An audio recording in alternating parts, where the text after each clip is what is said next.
She has received the Excellent Award in Management Education, Best Professor in Management by Headlines Today, and Professor Honorable from Schwein University of Technology, South Africa, besides being a visiting professor at Simon Fraser University, Canada, and a board member on several private and public sector companies. We welcome you to this forum, Madam.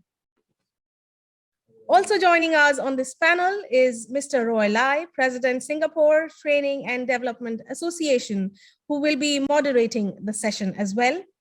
Mr. Lai is also the President and Chair of the International Professional Accreditation Council, President of the Asian Trainers Bureau, Honorary President of the HECO Etiquette Association, President of CASEA Academy, Founder and CEO of the Center for Learning, Panel Advisor to the Institute of Adult Learning, and Founding Chair of the R&A Group of Companies. Mr. Lai has been extensively involved in trainers, training and facilitation programs since 2003. He was instrumental in several training frameworks and served on different guiding and validation boards.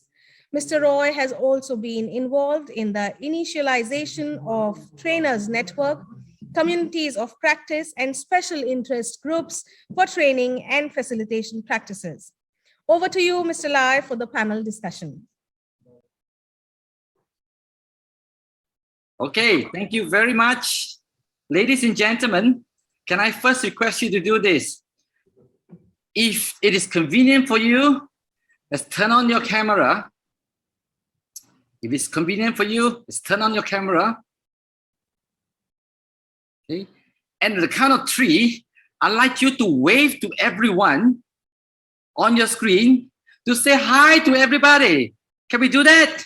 Ready? 1, 2, 3, go. Yeah, wave as much as you can. Wave as hard as you can. Come on.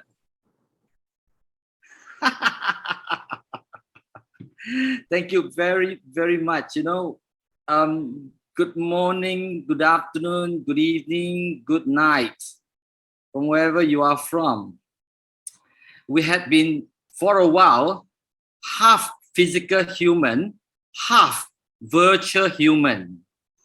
So I thought it'd be so nice to at least get another wave from all of us, from so many different countries that I could see on the list. So what's going to happen is this. I would like you to have a cup of tea if it's in the afternoon, have a cup of coffee if in the morning, have a beer or a red wine beside you if it is at night for you, because we're going to just sit back, relax, and have a conversation here, a learning conversation. My name is Roy. I'm from Singapore. Singapore is a small country, and sometimes I say that I'm in the north part of Singapore, which makes it sounds big.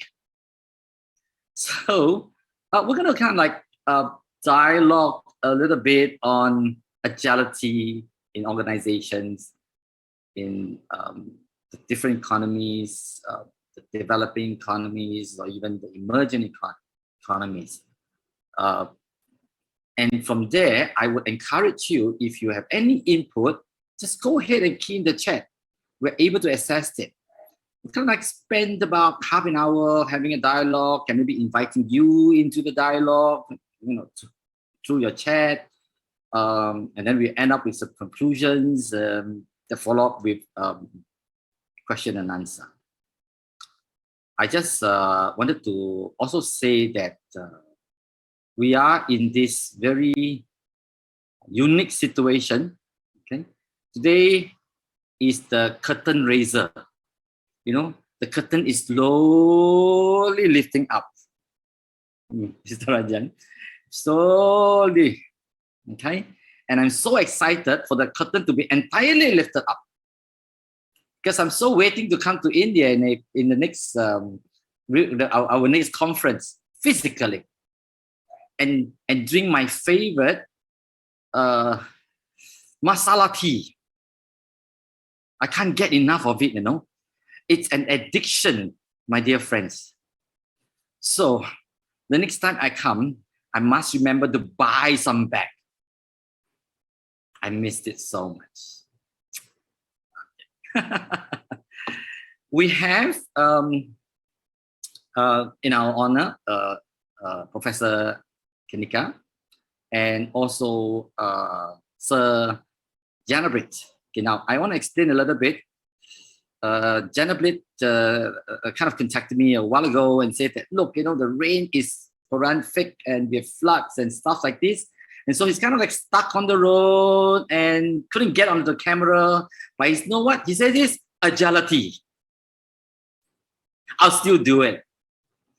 So he sorted out his headphone and you could see his handsome face now, but you can't see his physical face because he's probably in the car and things like this. So we're going to let it be.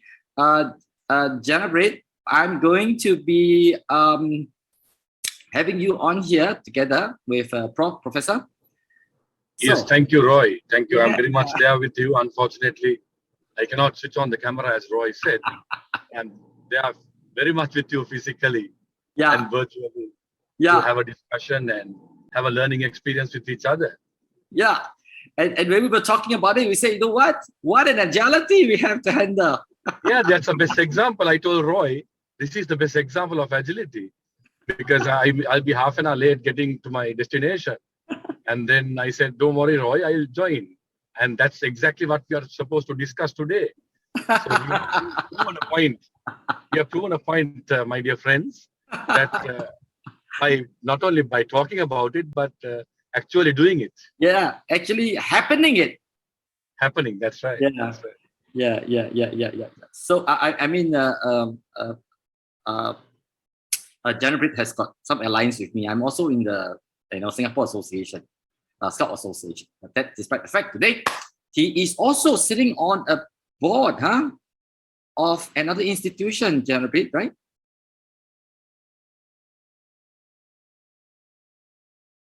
Yeah, Janaprith. So it's okay. Yes, sorry. Yes. Yeah. I'm the president of the Center for Leadership and Talent Development in Sri Lanka, the founder president. We are just about 4 years old, and of course, we hosted the ADU conference in 2019. Yeah. And due to the pandemic, we've not been able to conduct many events. Nevertheless, we have been agile and conducting virtual training sessions. Yeah. Okay, thank you. So sit back, relax, guys. Have a cup, have a coffee, have a tea, have a red wine, have a beer. Unfortunately, Roy, I can't have tea or coffee or wine, but I'm holding onto my steering wheel. Right, you drive into the river, yeah. Okay, drive safe. Yeah, I wanted to start this off with a conversation. It's going to be a conversation learning, actually. So again, if any one of you felt that you want to say something, type something, say something, input something, just please go ahead, right? Right. All in assessed. Yes, the first thing that I want to really talk about, in this dialogue is maybe I'll do that. I invite the panel speaker, perhaps to just share a little bit about themselves, and at the same time, talk about this word agility. Agility either in our own personal perspective or in our organization or what we think or something that we have experienced, whichever suits. So I'm going to start the conversation off. Maybe Prof, you'd like to take this on for me? Sure. Thank you, Mr. Roy Lee. If I fault on the pronunciation, I'm guilty of that, so please correct me. Mr. Janaprith, Fernando, I think Fernando comes easier.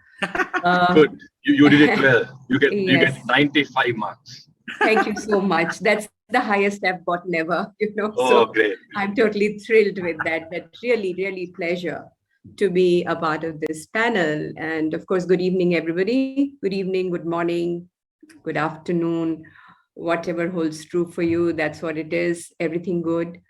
So I'm really delighted to be a part of this panel, to be with eminent people Mr. Roy and Mr. Fernando. I was very, excited, in fact, very enthused when IOCL invited me and shared this idea. And I said, I didn't take very long to really say that I'd be more than happy to be a part of this, panel. So I think you've already have a brief introduction of mine. So I am an academic. So we do a lot of research. That's our mandate. I'm a trained behavioral scientist, which means I look at, traditionally called as psychology. So I look at people issues, and I look at people issues in all contexts, but much more significantly in the context of business organization. So that's my area of activity. So I teach, I do research in these areas of leadership, and change, and and ethics, and all this, and I teach.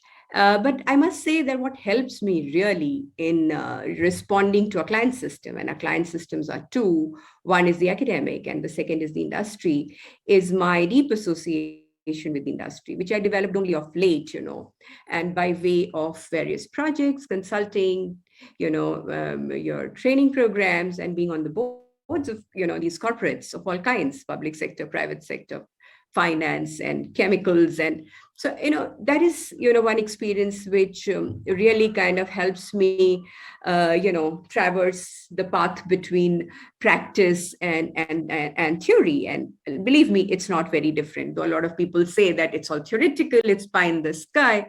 But fact of the matter is that it is not. Actually, there's a lot of crossover taking across which happens. And it's just that in theory, it's at a higher level of abstraction. In practice, it's the last mile.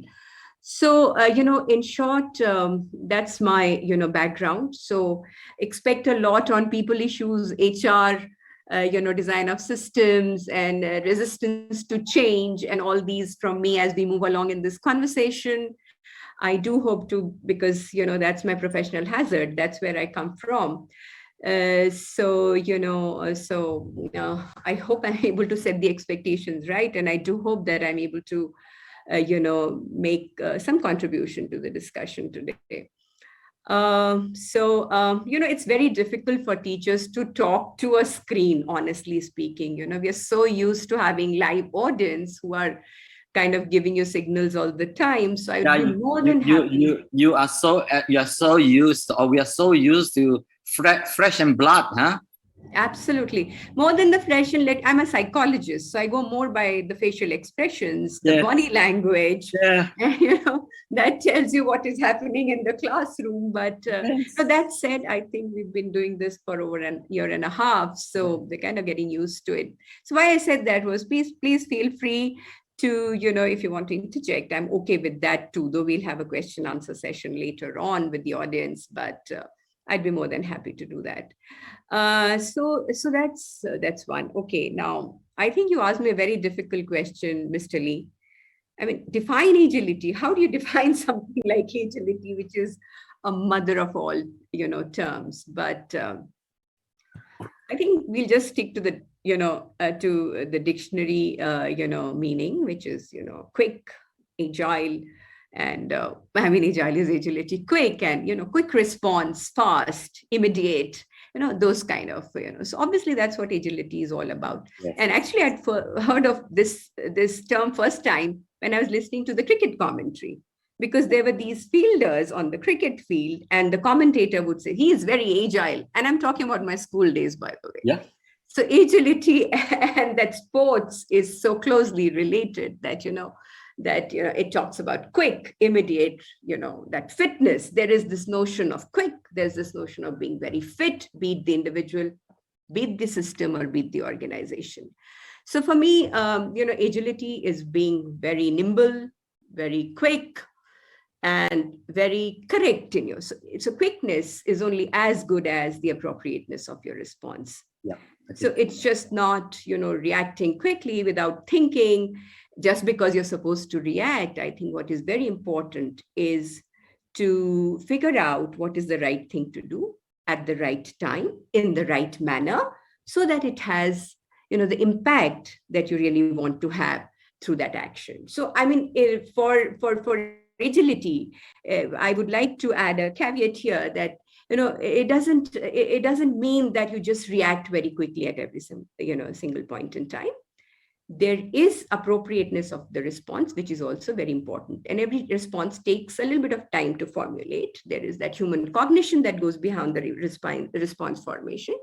So I think with all the talk on agility, and there is no survival without agility of the business organizations in the modern day context. So that said, I think the second part is, of course, very, very important, which is what is the right thing for you to do. So that's agility is the way you do it, but you have to combine it also with the, with the rightness of things. So would you want me to go on a little longer, or is that okay? No, that's fine. That's fine. That's perfectly fine. Thank you so much, Prof.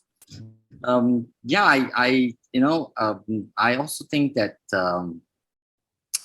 sometimes we can take the word a bit too extreme. I feel, right?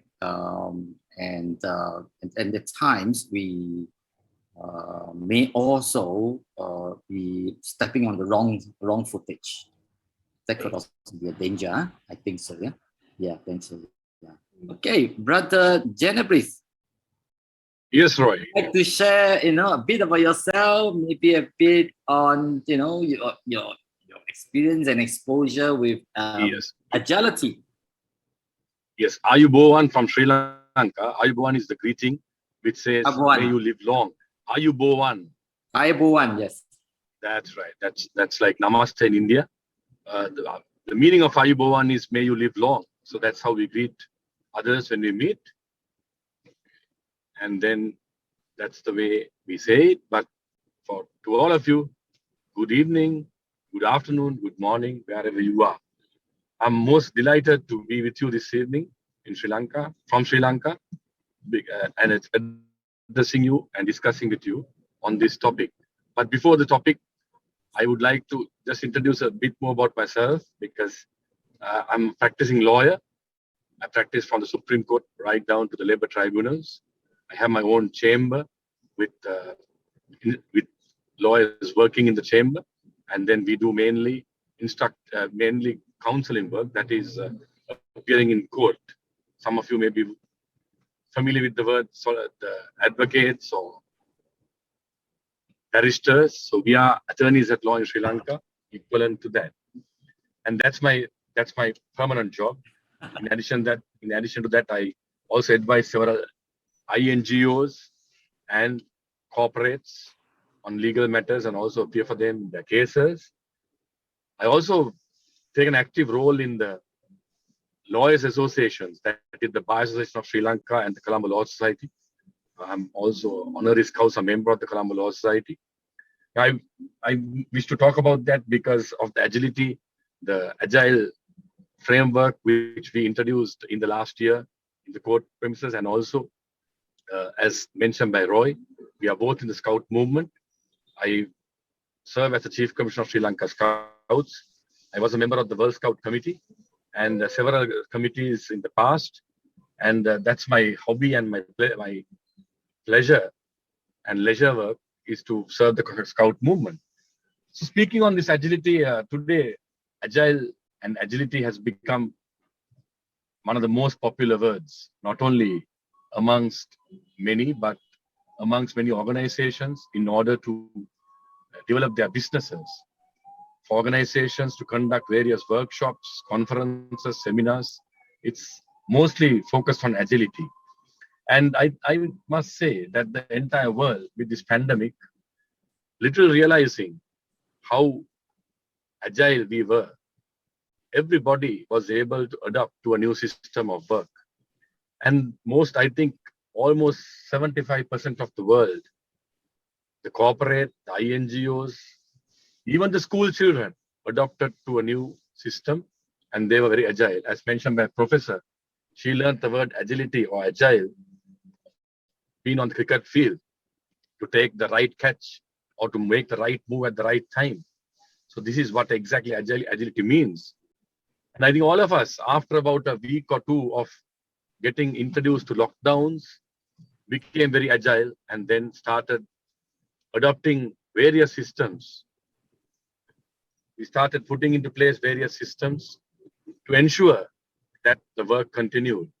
For example, I serve in a board of directors in a hotel, and then this has a very large staff.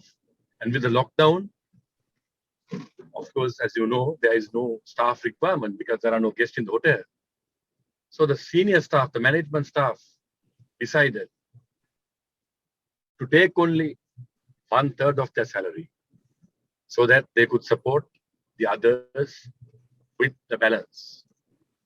Similarly, the junior staff also did not get the entire salary, but they all went into a system where everyone benefited ultimately. It was not of just a few, otherwise, because the owners would always prefer the senior management getting something and others staying home and not getting anything. But that agility, I really commend the senior management of that organization for that step in the right direction. That was one example. Then taking a very big INGO, international NGO, which operates in Sri Lanka, which I am the legal counsel. They have not been visiting the office for the last 18 to 19 months now. And all of them are working from home. So we have realized that we can save much more because that staff with the new agility became agile, started working from home. And most of them are able to even do more input by working from home. And the management has realized that they can save much of the cost involved in administration. Because as you would know, all the NGOs are affected because the donors have reduced their donations and the funding. But this particular organization is able to carry on because now they are working from home and most of their costs have gone down. No traveling costs, no transport costs, no, of course, the rents are being paid still because the office is maintained. But there is so much of cost cutting in place automatically, not that they had to emphasize on it, but it happened automatically due to the agility of the staff. Then when the other organization I serve is the Scout movement. The Scout movement in Sri Lanka, even Singapore, is mostly 90% school-based scouting. So therefore, the school children are governed by school circulars, the ministry circulars. And we were, with the lockdowns and school closures, scout movements, scout troops could not meet physically, but they went into action virtually. And believe it or not, scouts have been having virtual camps. They have been running camps virtually. They are camping at home, but doing all the activities which they would have done with their groups. Then we have had the global jamboree, global cultural jamboree, where we had 23,900 participants for 3 days taking part in the jamboree virtually. And these have proven to be very, very successful. We have been able to retain the numbers because otherwise in normal situation like this, if we had not continued on virtual platforms and hybrid activities, the membership would have not been able to be retained because they wouldn't have been interested. But due to this agility of our leaders, even the young scouts, the agility, we have been able to continue the activities, to be able to give them more responsibility, leadership, and continue. So these are some of the examples which I can give you as a lawyer, as a member of a INGO, and also as a scout, and how we were able to adapt and become agile and continue with our activities, Roy. Yeah, I know what you mean. It's like this little slogan that they have, right? Be prepared, right? Of course, and we create a better world. Yeah. Thank you very much, Prof. and Janaprith. Yeah, so I guess it's my turn to share a little bit. Yeah, been introduced as Roy, Singapore. Today I'm representing Singapore Training and Development Association. I serve as a president because I do serve as other boards and so on and so forth. That's not, but we'll work on today. Now, as I was just thinking about agility, just the word agility, it brings me back to my childhood where I was a little boy, where I was very young. Okay?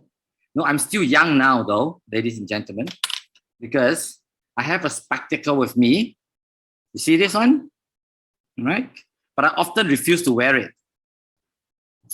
Right? I often refuse to wear it because I want to be young. So at a very, very young age, I used to run around in Singapore, what we call the villages. Okay, in Singapore, it's called kampong. Right? Those are the villages that I run around, you know, with ponds and grass and stuff like this. And then I remember that I saw this chameleon. Okay, and so when I was just asking myself, agility, hey? Agility, right? And this chameleon came to my mind. I can remember vividly that when the chameleon goes through a patch of grass, green, it turns green. When it goes to the muddy area, it turns brown. And I physically saw it. Then when it went back to another color, it changes again. So I thought I wanted to share with you, to some extent, in my opinion, that particular chameleon, you know, like Prof was just saying, right? He or she assessed. Actually, is the chameleon he or she, or do they have he and she? Anybody knows? This chameleon has.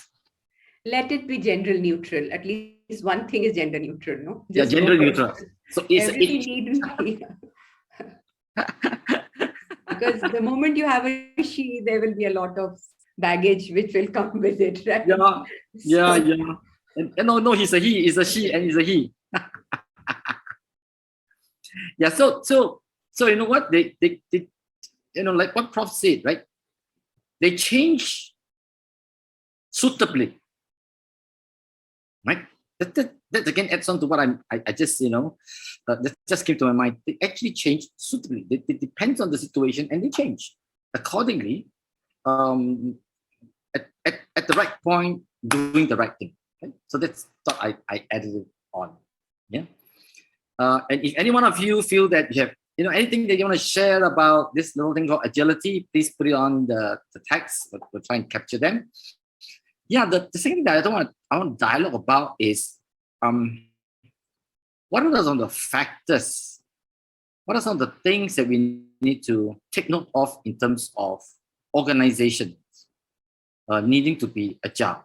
Okay, it can come upon as maybe some reasons that we need to be agile. Of course, you know, it's very obvious that although things have changed in history, okay, I think this time now it's pretty drastic in that sense. Just as Tambi earlier on mentioned, we may not be over it. You know, it's your turn, it's my turn, it's your turn, it's my turn. So I thought I want to just talk about what are some of the factors, some of the things that we need to take note, consider, act on in terms of coming face on for organizations in this time of, you know, being agile, right? Again, you know, it could mean that what causes it, what we need to do, what organizations need to do, what organizations need to take note of, and even be prepared for the next. Yes, so maybe, yeah, Prof, you want to chat up on this? Okay, let me try. So,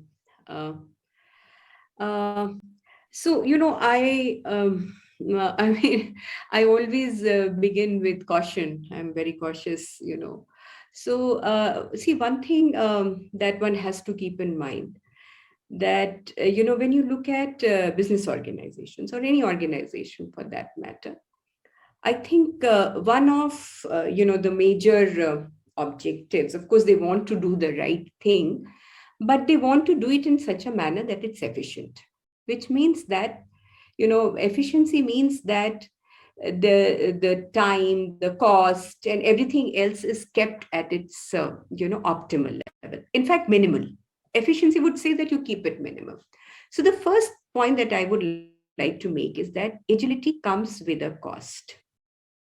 It is not as efficient as a rigid, well-defined, traditional bureaucratic system with set systems, processes, routines in the organization. So it comes at a price. It is not as cheap as having a traditional organization. So what is first, then what is very important? What is very important if it comes as, why would an organization really indulge in go for agile system? We'll talk about what those agile systems really are. So I think the first thing which is very important is the need that the and it's I think it's, I always put this caution that it's not agile. I think agile is the word that you should be talking now, as we'll figure out as we move along in this conversation, because of whatever is happening. That said, I think it's still very important for every organization to see what is the need for it to be agile. So first thing is to really figure out why is it, and by and large, I think like which area, right? Like which area? Yeah, sorry. Like which area needs? Yeah, which area, which kind of organizations, which sector within an organization, what divisions? Because just going on the bandwagon and saying that you need to be agile, and hence everybody gets into agility is not the right thing, and that's the first thing. That said, I think if you really, so agile is not something which is new. It is, the term has been used for the last 20 years. And, but of course it's gained tremendous significance now, given the, kind of changes that we've seen globally in the environment. But, and I think it was done very well to take this up as its theme, because nothing could be better theme than this at this point in time. Now, when we look at what was the need for the business organizations to really become agile, I think, of course, you had to look at the environment in which the organization. So the need, by and large, mostly came from the external environment. And the external environment was changing in terms of, political, in terms of technology. Actually, if you really look at one major thrust, which forced the organizations to change, it's ironical. It was technology that forced the organizations to change and become agile.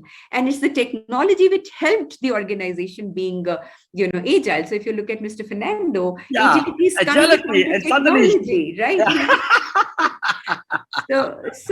So for a very long period of time, it was technology. There was so many developments happening, and of late people started talking about artificial intelligence and machine learning, and all those big terms that we behavioral scientists find very, very difficult to understand. And we always say, well, as psychologists, we do intelligence, but so we tell these people, you're still doing artificial intelligence, and you really need to get close to real one. But the fact of the matter is that that there's this change. So there are changes in the external environment which are forcing organize. So each organization has to see the extent of change that it confronts. So traditionally it was technology. So first we had the internet in the 90s, we had IT and the internet, and everyone kind of scrambled on their feet to see how they could use it.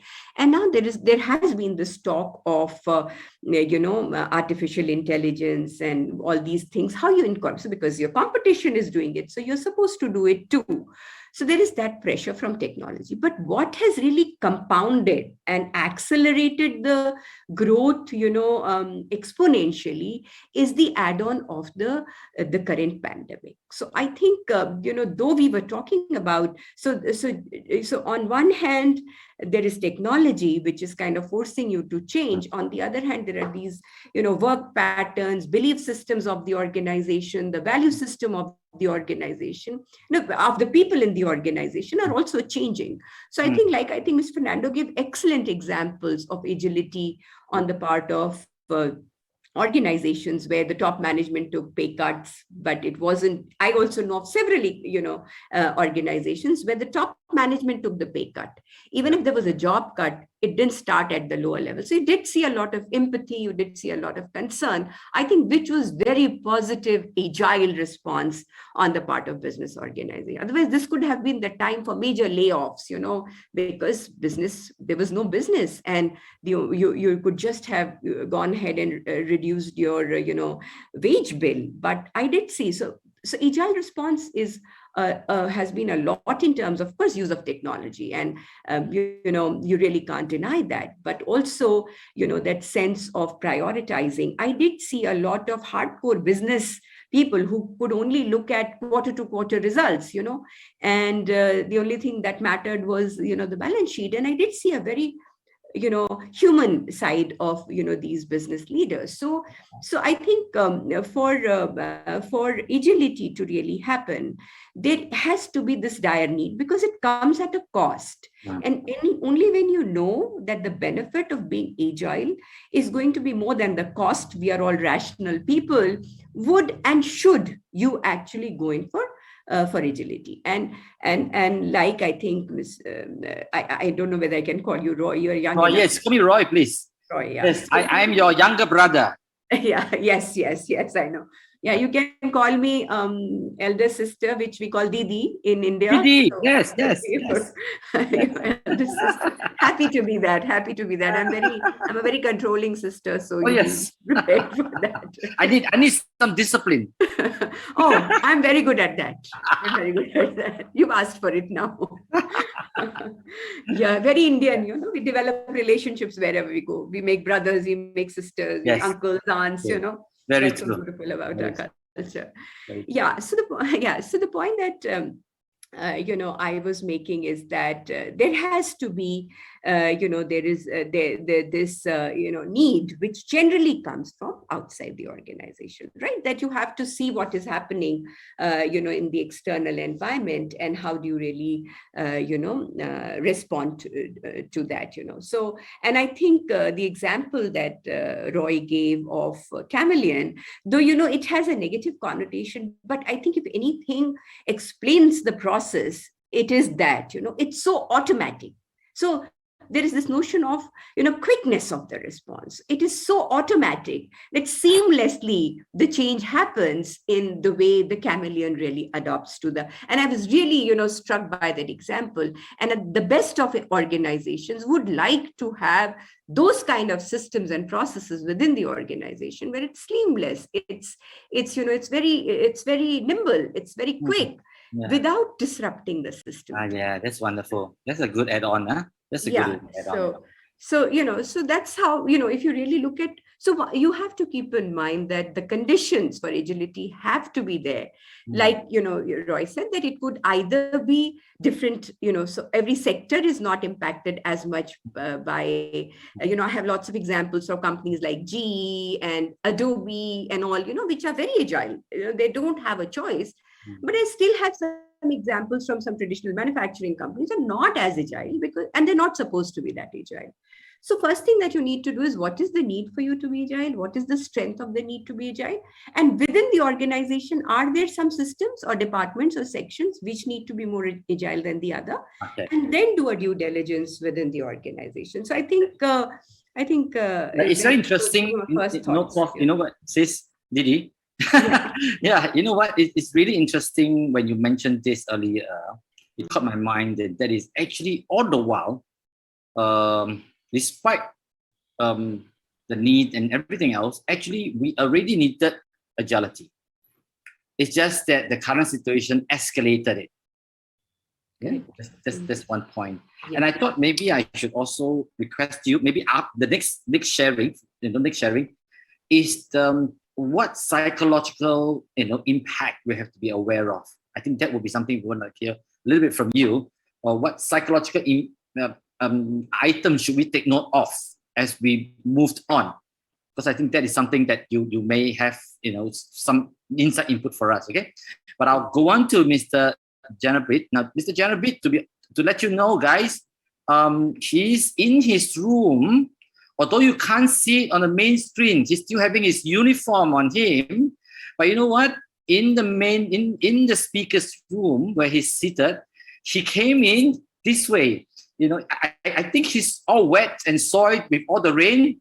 But he turned on his camera. He's like, "Okay, I'm here." So much about it. So, hey, brother, Yes. Janaprith, you like to add on to anything, or you would like to share, some factors, some elements, some things that we need to look at or do in order to go forward? Yeah, of course, adding on to what Professor said, with this pandemic, of course, arose so many psychological problems, especially for the school children.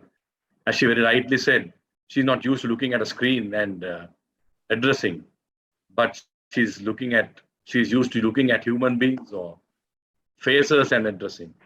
So I think the school children face similar situations, and my maybe 35 to 40% of my time is spent with school children in scouting. So we realized, especially in Sri Lanka, most of the schools, the private schools went in, their agility was that when they started school 2 weeks ago, the school authorities informed the teachers not to teach any subjects, not to do the syllabus work, but just get the kids to play games, do competitions, and do their normal thing. That kind of agility is really, really great, because if the children who were already glued to the screen, working 5-6 hours a day from school, doing their work, went back to school and did the same thing, their psychology wouldn't have changed. And today, we hear of, in so many countries, hear of so much of attempted suicides. I can give examples of attempted suicides of even medical students, because they have not stepped into a medical school for the last 2 years, and they are working online. But medical students, as you know, they like to get on with it practically. So similar problems are there. I think Professor can address that in the next round, where the psychological issue of this agility, because it's great that the authorities have understood. And as she very rightly said, though businessmen were very keen on making money in the corporate sector earlier, their idea was get your result at any cost. But with this pandemic, the whole approach changed, because there were very, very rich people holding very high posts, but they succumbed to COVID. So they realized that everything could change within a matter of hours or days, and the entire approach was changed.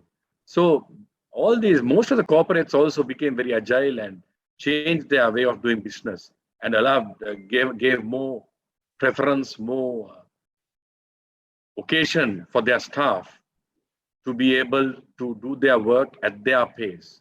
But earlier it was a different ball game. Earlier they wanted results at any cost, day or night work, but today it's a total different thing. So I think with this pandemic, the whole approach, the whole world has become agile in their capacity, starting from the school children right up to even the governors of countries, presidents, prime ministers of countries have all changed and become agile. And agility, I think, is the most important way to get on, because no one knows when this pandemic is going to end or when we are going to come into the normal world. But the new norm is agility, and agility alone. Janaprith, maybe, I add on a little bit on what you just mentioned. I'm also exposed to some of these activities that is happening around, what you are serving. Yes, I do know that outdoor activities is very much done indoor, and so on and so forth. Maybe just as I shared with Sister Prof, is that she can share with us some things that we need to take note of psychologically for, the post effect or the during effect now. I like to maybe see if you could help me share, maybe later, I'll come back to you, on what are the things we really need to do? What are things that key things that organizations need to do, okay, to move forward in the area of being agile. Okay, so this is what I need from you. Now I'm going to just give a little contribution myself.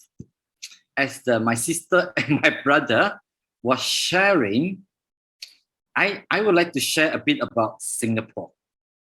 Okay, I run a lot of trainers development program, as you know, around this region.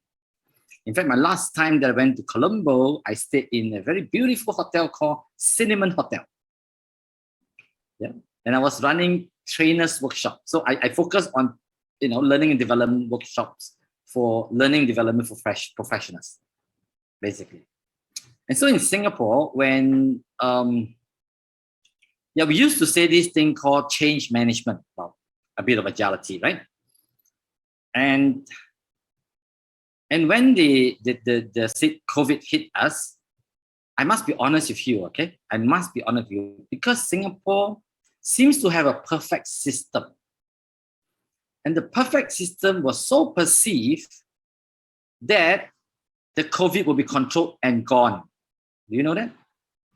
Nah, it's just going to be like 3 months. No, government is going to take care of it, No worries, so a lot of the learning and development industry professionals were just not changing, okay? They were not changing. In their mindset, it was, just sit back, 3 months later, we'll get back on. Everything is going to be okay. I even have a guy that, I'm not going to mention name, we were all moving forward towards like virtual and any other things that we need to do. And one day, I realized that I have an opportunity for him. Okay, so I said, hey, look, come on board, right? Let's do it. He said, okay, I'll try. Then we went. Then we went on an orientation. We went on an orientation online, and how do you operate this and operate that and operate this and operate that. After the orientation, immediately he called me and says, I'm backing up. I'll wait. You know what? Time never comes. And in fact, we are going to be hybrid, right? So if you're not with it on the bandwagon, you'll be away. So I think that's one example that I want to share. The other example I want to share is that I recently wrote an article on IFTDO newsletter. And in the letter, I thank my team, the Singapore Training and Development Association team. I really thank them. When whatever happened, we did not see that everything just go flat. That means there's no activities at all, right? Same perception a little bit that it's going to be over, it's going to be okay, and stuff like this. And after half a year, we realized that, oh my gosh, it's not going to happen. Yeah. So everybody was moving forward with the mindset of changing.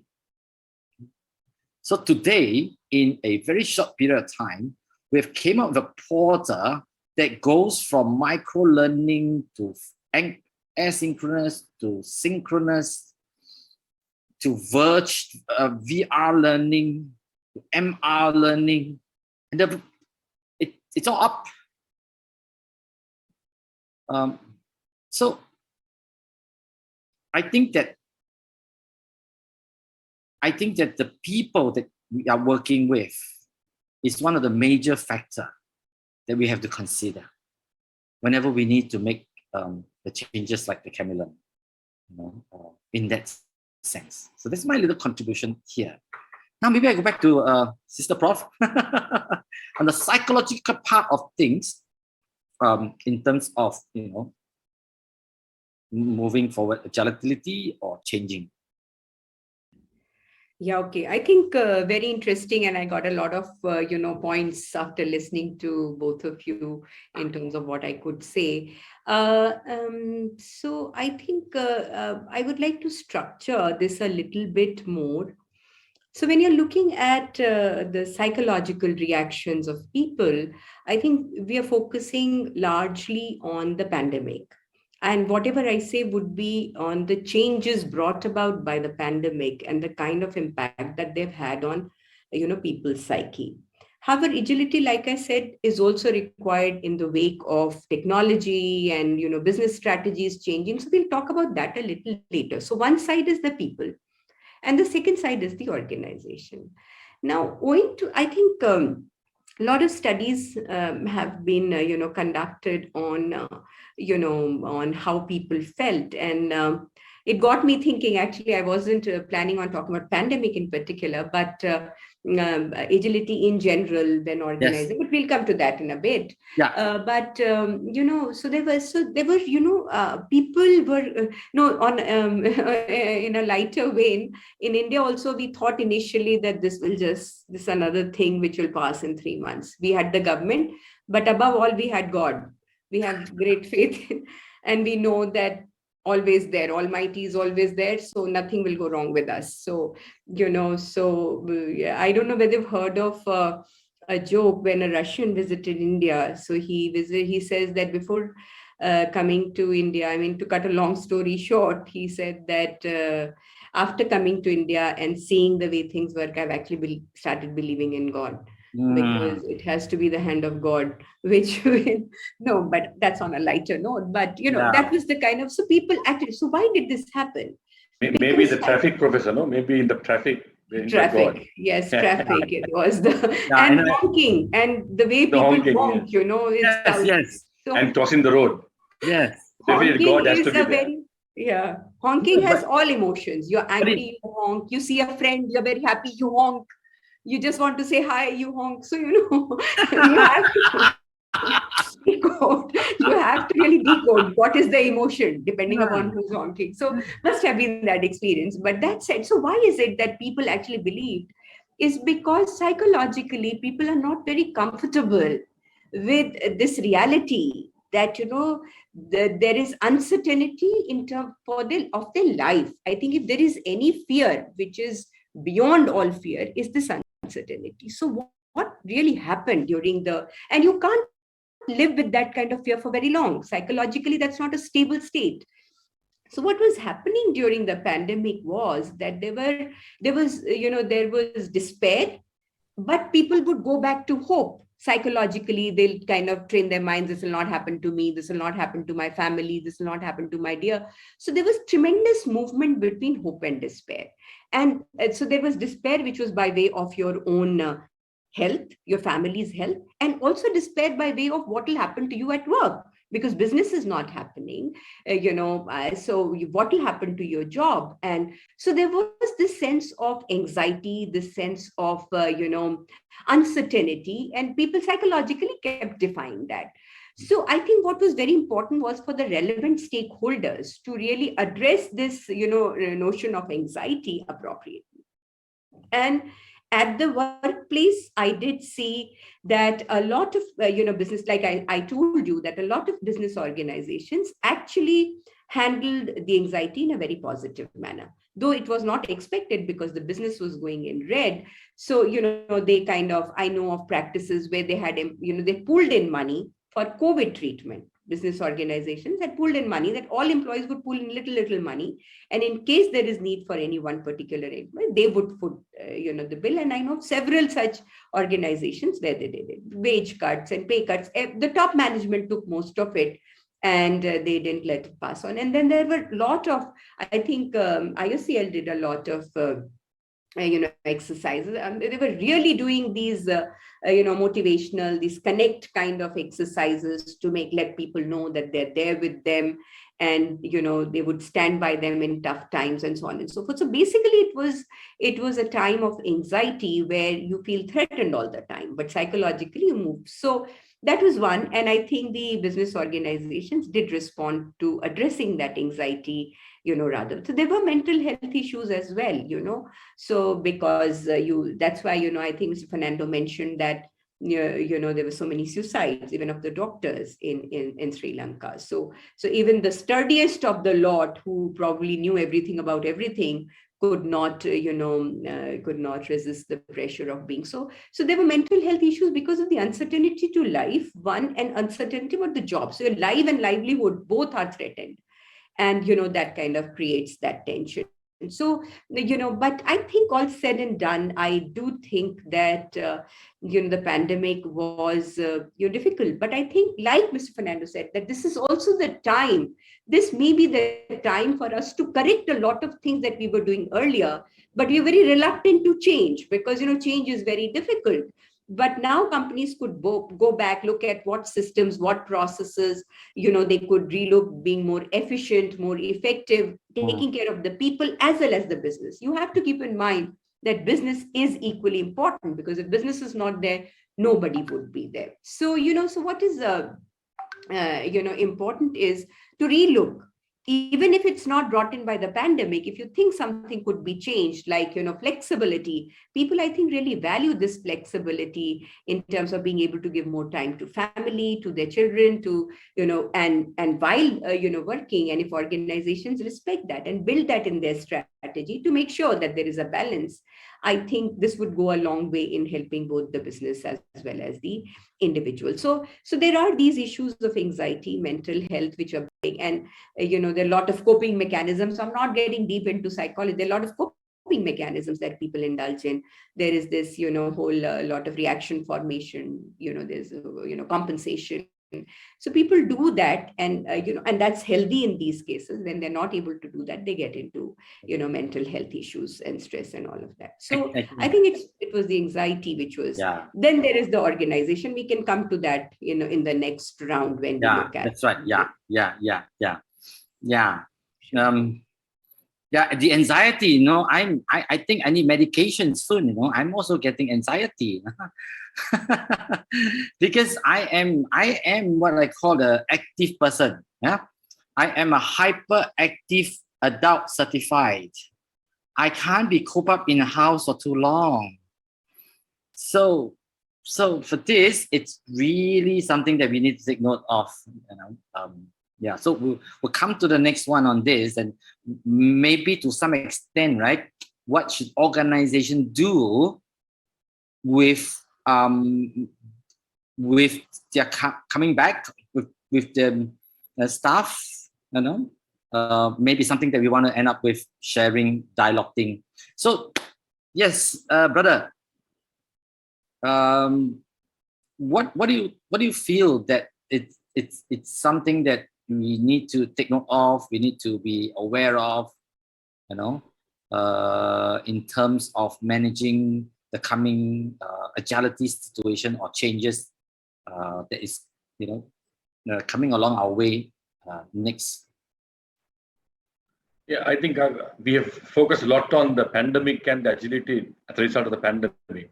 If I may just divert from that, the government of Sri Lanka took a decision on 26th April 2021 that they will ban all fertilizer and chemicals for farmers. So farmers had to look at other options. They started doing their own compost. They started doing their own organic fertilizer. And the government policy did not change. So there was so much of protest, like in India, so much of protest against it, because the government which came to power said that they'll be giving free fertilizer. But we realized that due to the fertilizer and the glyphosate which is used, that there's problems on the soil, which has caused kidney problems. And that there are several kidney patients around the country. So that type of agility also takes place. I mean, that is, you become agile because there's compulsion. It's compulsory. It's not available.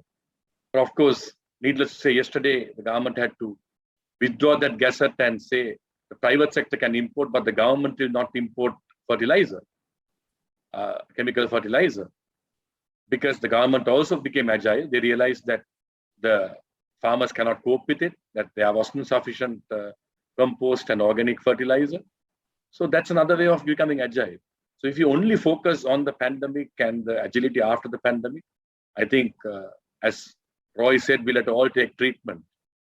So therefore, we must look at other ways also doing things. And in my case, during the lockdowns, we had lockdown for 3 months. I have a farm, maybe about 20 minutes, half an hour away from my home. I used to go there and do cultivation. To keep myself occupied, I used to plant. We have cinnamon there, we have bananas there, they're growing. So now we are able to have our own vegetables and fruit from our own farm as a result of the pandemic. So becoming agile, and I mean, I used to sometimes post some photos of me doing some work on the farm, and my friends used to say, "Oh my goodness, you're so fortunate. We are in this cooked up place in a concrete condominium or an apartment or in our home, and you have that land to go and cultivate and get involved." So we have to adapt to the system. That is agility. And whether it's in the corporate sector or anywhere, with the circumstances, I'm sure with this extreme weather, having the entire world is facing. Okay. It's not only the pandemic, but we'll have to face other situations as well. Yeah. I mean, Delhi had to get court orders to go into lockdown because of the oxygen levels. So similarly, there will be so many things happening in the world. Being a Christian, I believe that, I mean, these are ensigns according to the Holy Bible. But similarly, most religions will say various things about it. But nevertheless, man has done his own destruction. And we have to now get agile, become agile to overcome man's own destruction. Right. That is the final. Okay, and you know what? I am going to ask our audience to key in your chat. What do you think are some of the things that we need to do in order to move forward agilely in our economy? What do we need to do in order to move forward? So key into your chat. I'm monitoring it. Okay, there are some questions there. You can also ask some questions if you want to, or you can make some statements. We would like to dialogue with you actually, right? You know, before my Prof. Didi could share with us a bit on how we could handle psychologically this portion as we move forward.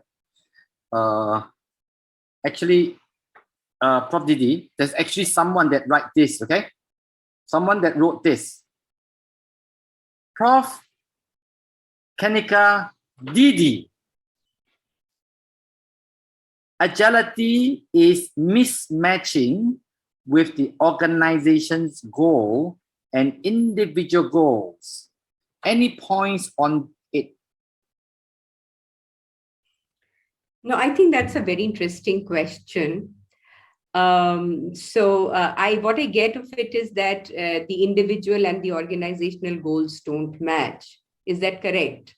That organizations have, one set of goals and individuals have another. Is that what is meant by this? Is that what is the... There is, it says that agility is mismatching. That means maybe that the organization managing agility is one way, and the individual managing agility is going another way. I'm no psychologist, but I think that the person, the individual, has not become agile in that situation. Because if you are associated with an organization or working with an organization, and organization improvises a method of agility, and if you want to remain in that system, you got to be agile to adopt to that system. Isn't that correct, Professor? Absolutely, absolutely. That's a layman's point. That is what I was going to say, that At the end of the day, individuals in an organization exist because the organization exists. You have a livelihood, you have, whatever your, means of earning because the organization exists. So in the short term, you might feel that what the organization is doing, it doesn't meet your immediate goals and requirements, doesn't match your style or doesn't match your, whatever requirements. But in the long term, it's in the benefit of both the organization and the individual to follow the agile systems that the organization wants. So, but that said, I think that's where training becomes very important, that before you put the systems in place, you've trained people to really understand how the change is going to pan out, their, their capabilities, skills, competencies, and also their mindset for the change. So in fact, that's what I would have come to, that eventually training becomes very important in, implementing agile systems. But absolutely on the dot, Mr. Fernando, that this is how I would really, organizations, one has to move with the organization. All that empathy and all is fine, but organizations exist for a purpose, and we have to keep that in mind. Okay. Yeah. Another statement says here that traveling in public transport in India is a best tutor for being agile. I can only agree with that. So I haven't traveled in a public transport in a long time, but I agree entirely. Yes. But I must also say this, right? That my experience is that carefree spirit. You know what I mean? Yeah, absolutely. It's like nothing is too serious. It's okay. We'll do it the other way around. Okay, we'll do it the other way around. In terms of operation, organization, because I do have my partners and we work with different counterparts, of course, in India. That to me is a form of chameleon. Yeah. Okay, one person says, love your humor. No, yeah, okay. No humor. Yeah. I like to kind of go into this last little bit that maybe we should give 3 tips. Okay. This time now, let's look at organization. 3 tips of how organization can manage. Now that includes me, I will share mine. Can manage the human factor, right? In agility. Okay. Although we define the fact that agility does not happen just now, or it's because of the pandemic, it has happened 20 years ago, right? Since Didi is in his childhood, in his school days, it happened, right? The cricket, right? So whether it's probably the whole journey or whether it is now, what would be 3 tips I think that we can give organization in our opinion in terms of managing agility in the organization? Okay, do I go first? Okay. Okay, you go first. What we do in management school is to look at business organizations. Okay, so we see how to, and they have a unique character. Though I agree that even government systems and agri and all are equally they need to be as responsive to the environment as business organizations. But business organizations are very fixed, straight. They're more straight-jacketed. The simple agenda of profit maximization for the shareholder, and that's what kind of keeps them going. So I think the first thing, of course, is that you have to have a business strategy, right? That how would you deal with the extent? I'm not going to talk about that. So, for instance, GE had something in 2016. They started with something called as Fast Works. Earlier, they were focusing on efficiency. Now they said you have to immediately respond to a customer, whatever the customer, and convert the account. So that is what they wanted to do. So the first thing is that at the topmost level of the organization, there has to be a very clear understanding of what the new way is going to be like. And often organizations flounder because there's no clarity. They just say you have to be agile, but they're not. Then if you're clear on that, the second thing has to be your structures are in place, right? That, you don't have those tall hierarchies where people, the papers are moving up and down and it takes forever to get one approval. You need to have a structure and process which is responsive to an agile strategy and any agile. And it has to be agile too, I guess. Absolutely. So, unless you build it down to the last mile, all the talk of agility at the top level will only be something on the paper. It won't materialize. So one is your strategy has to be clear. This is what we want to do. Then your structures have to follow, which have to be in sync with the strategy of the organization. And third, then your people systems process, who you hire. Do they have an agile mindset? Do they have work defined in such a way that they can take quick actions and respond to the immediate needs of the task, which has to, instead of looking for approvals and fixed process, they have that freedom to really take the decision. They get feedback on how they're performing and what they're supposed to do. And they're problem solving all the time. Because agility means that you're responding to unforeseen problems. So at the people level, it has to be very clearly, your jobs have to have flexibility. You should have authority to take quick decisions then and there. You should have feedback on how you, and finally, you should be able to make quick problems. So all this will then be built into the HR system of who you hire, how you train them, how do you appraise them, how do they do their job, and so on and so forth. So you're looking at a lot of roots issue. Roots. Yeah, roots, grassroots. Unless you go down to that level, everything is fancy. In fact, most of the organizations are not successful because sometimes, it's just a document at the top level. It doesn't filter down to the last mile. So for me, people systems are the most important, because any change will happen when people accept the change and are in sync with the change. So your HR systems have to be HR has to be the change agent in an organization. So those quick 3 points I have, and maybe others. That's wonderful. That's wonderful. It resonates to me because I believe that in my many years of study, you spoke about something also, Sister Didi, Prof. Didi. You spoke about the academics part of it and the practitioner part of it. And I spent many years in the practitioner part of things, okay? But I'd also say this to many people now. I call it the roots and the science. No, sorry.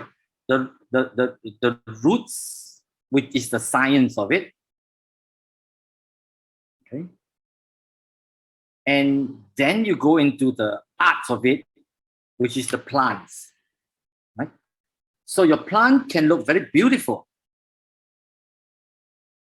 appearance-wise, growing very well. But you know what? If your roots are not foundational, you will collapse. So the roots may take 30% of what's feasible, okay? But without the roots, you won't grow. Yeah. So I think there are a lot of foundational things that you've just mentioned, interestingly. Yes, Brother Janaprith. What do you? Yeah, we talk of agility and the new norm, but the principles have not changed when it comes to organizations.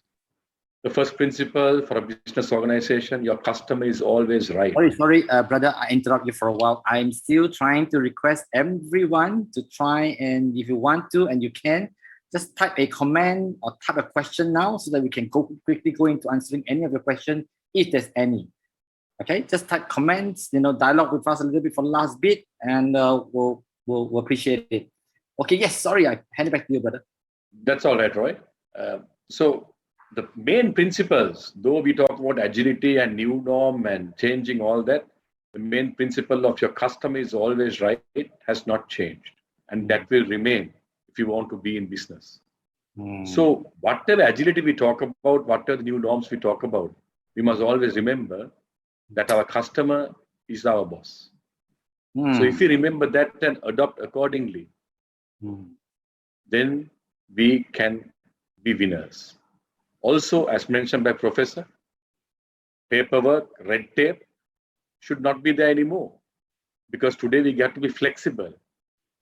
Flexibility is very, very important, whether it be the corporate sector or even the state sector. But unfortunately, in our part of the world, the state sector flexibility is very, very low. But nevertheless, I think with this pandemic, even that has changed. For example, the Supreme Court of Sri Lanka never had virtual sittings. But now we have once a week, every Friday, all the cases which are mentioned are done virtually. So no clients, no lawyers walk into the courthouse and sit and wait for calling cases or cases where steps have to be taken. Only the argument cases are taken physically. So that type of agility has taken place even at that level. Then the next is, all organizations will have a strategic plan or strategic priorities. And generally we used to have it for 5 years, 10 years. But today, with this pandemic and the change, we realized that our strategic plan should not be for maximum for 3 years, maybe 2 years, because that is the only way we can prioritize our strategies. So these are the changes we have experienced. And the third thing is teamwork pays. And also, whether it's in this post-pandemic or during pandemic period or any otherwise, we have to lead. If you're a head of an organization, if you're a manager of a certain department, or if we are running some organization, we have to lead by example. If we are not agile, if we don't adapt to the system, if we don't adapt to changes, we cannot expect our people down the line to change. So we got to lead by example. And first, we must show our agility so that others will follow us. So those are 3 thoughts I wish to leave with the practical experience I have had in dealing with the organizations I spoke about. Oh, nice. Okay. Okay. So my part, I prepared 3 words. The words are communicate, communicate, communicate. We had been so busy trying to figure out what to do. We've been so busy trying to change. We've been so busy trying to restructure, re-strategize. So much is done, but we actually forgot to share what we want to do. So most of the people that are working alongside us. So it's something that I saw and something that I want to end up with for all of us. And that is, don't forget to start communicating. Already we have very little chance to talk to each other. It will make things worse if we don't. So in that respect, let me see if there's any question. I'm going to open the floor to questions. Is there anybody else here? I think we are inside the speaker's room, speaking from the speaker's room, where we have a couple of us here. So if some of you here like to ask a question, for me, except for my age, you can ask me anything. Yeah, and for the audience, I think there were a few people that says that says what holds the future. It just say what holds the future. Or I think what it means. Okay, sorry. I think what it means is that it's going to be the future. That means being agile and being what we're doing is going to be the future. Collaborate. That's another statement here. Yeah, collaborate is going to be it. Okay. Okay. Yes. Dr. Gautam, you have a question for us? Give us one. Or you know what? Can I invite you to the conversation? Give us a sharing. You can unmute yourself. After having spent so much time being told you need to mute yourself to be finally advised to unmute myself is total pleasure. Thank you so much for enlightening us on what is really a boundaryless situation. Agility is from the horizon of the seas to the horizon of the horizons.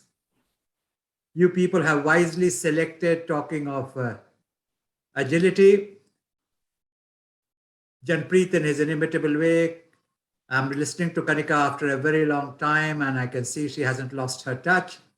And of course, you Lai from Singapore, you bridge the best of so many things. I'll have to visit Singapore in the coming 2 months. I'd like to spin in my happily temporary bit with 2 thoughts. When we designed the program, we were thinking of developed economies and emerging economies. You have gone around the topic with an insight which is so profound that we will have to ask ourselves how it applies to the economies where we are embedded. Agility in a developed economy develops stakeholders. So you can be as agile as you want, so long as you further our interest. In developing economies, there is a jostle for a place under the sun. Communities competing with each other. Interest groups trying to approximate the seats of power. Attempts to influence the policy. And that's what makes agility such a context-specific exercise. And knowing all 3 of you as I do in different incarnations,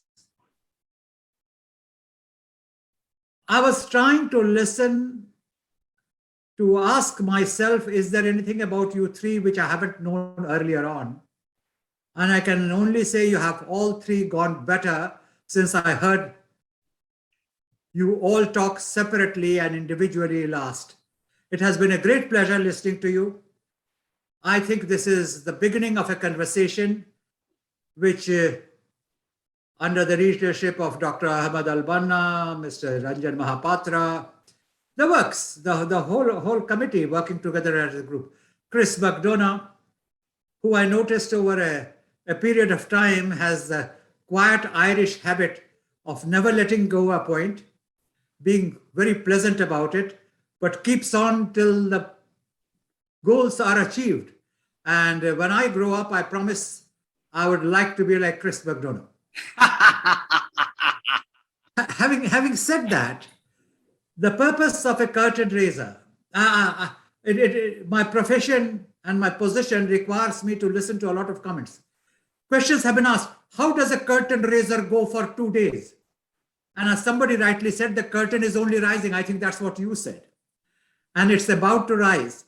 So I think we are on the right track. You are laying the grounds of the ultimate conference. And on behalf of the organizing team, I think we are deeply grateful to have you as leaders of the discussion. And I hope we will be in communication to see how it can be taken further. Thank you so much. Yes, thank you very much. And the curtains will be fully raised after tomorrow, ladies and gentlemen. Right. Once again, on behalf of the panel, Professor Kanika, my brother Janaprith, thank you, Mr. Gautam. I really loved to see you in Singapore. And when you are here, you are mine. Thank you very much once again. Thank you. Thank you. Thank you. Thank you so much to everyone, to all the panelists who have actually set the theme as far as new ways, new pathways to an organizational growth is concerned. You all emphasized upon agility, adaptability, and alignment. And I think we all agree upon these critical terms which need to be adapted for an organization to be future ready. I'm also glad that you all touched upon the health and mental wellness aspect, as well as spirituality in that sense. So developing ethical, moral, and spiritual skills, I believe, should now get incorporated in the core values of an organization to build a robust conviction and purposefulness. Thank you so much. I'm deeply touched, and it was an insightful session. So to all three of you, thank you so much. Well, this brings us to the end of the first day's session for the event. I would like to thank all the esteemed dignitaries, speakers, guests, participants for being amidst us today. We shall see you tomorrow for yet another enthralling session. Till then, take care and have a wonderful evening ahead. Thank you and goodbye. Thank you. Bye.